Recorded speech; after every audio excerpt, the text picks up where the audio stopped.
les sorties, la culture avec Jade Partouche, un petit retour dans le passé ce jeudi, avec une musique qui nous évoque tous quelque chose, évidemment. Un petit peu des frissons quand même quand on entend cette musique. Tous les sériphiles des années 90 l'attendaient et je suis sûre qu'au fond de vous sommeille un ado qui attendait ça aussi avec impatience. La série Beverly Hills revient sur le petit écran. La chaîne American Fox a diffusé hier le premier épisode du reboot de la série légendaire des années 90 avec les membres du casting original, s'il vous plaît.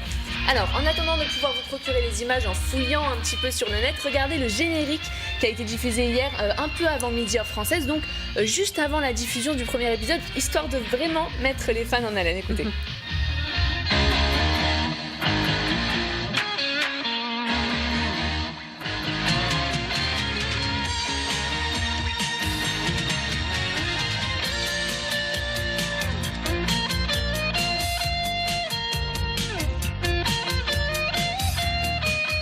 Alors, on reconnaît tout de suite la musique originale, ça fait bizarre, hein. Moi ça m'émeut un petit peu. On retrouve les mêmes visages de ces acteurs qu'on a un petit peu vu grandir. On retrouve aussi la gestuelle qui est très semblable au générique de l'époque.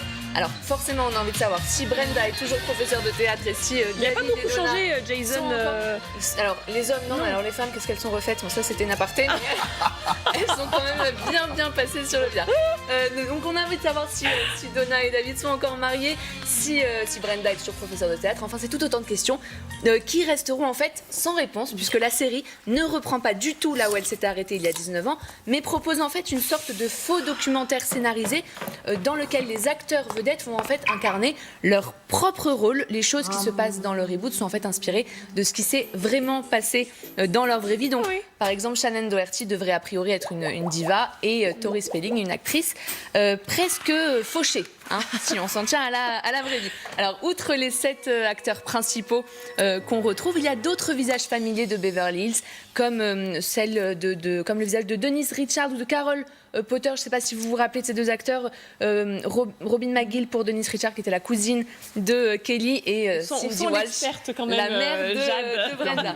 Ouais. Quasiment aucun acteur ne manque à l'appel, vous l'avez compris, sauf bien sûr Luke Perry, hein, qui est décédé en mars dernier, qui s'était du coup engagé quand même à tourner dans la série. Et c'est d'ailleurs un peu ce qui a poussé Shannen Doherty, du coup Brenda, à se lancer dans l'aventure, alors qu'à la base, c'était la seule à avoir décliné la proposition. Mais elle explique qu'elle le fait pour un peu honorer la mémoire de son premier amour, Luke Perry, à qui d'ailleurs un large hommage a été rendu dans le premier épisode diffusé hier. En tout, 6 épisodes vont être diffusés sur Fox, donc la chaîne qui à l'époque diffusait la série. Donc en plus, petit clin d'œil.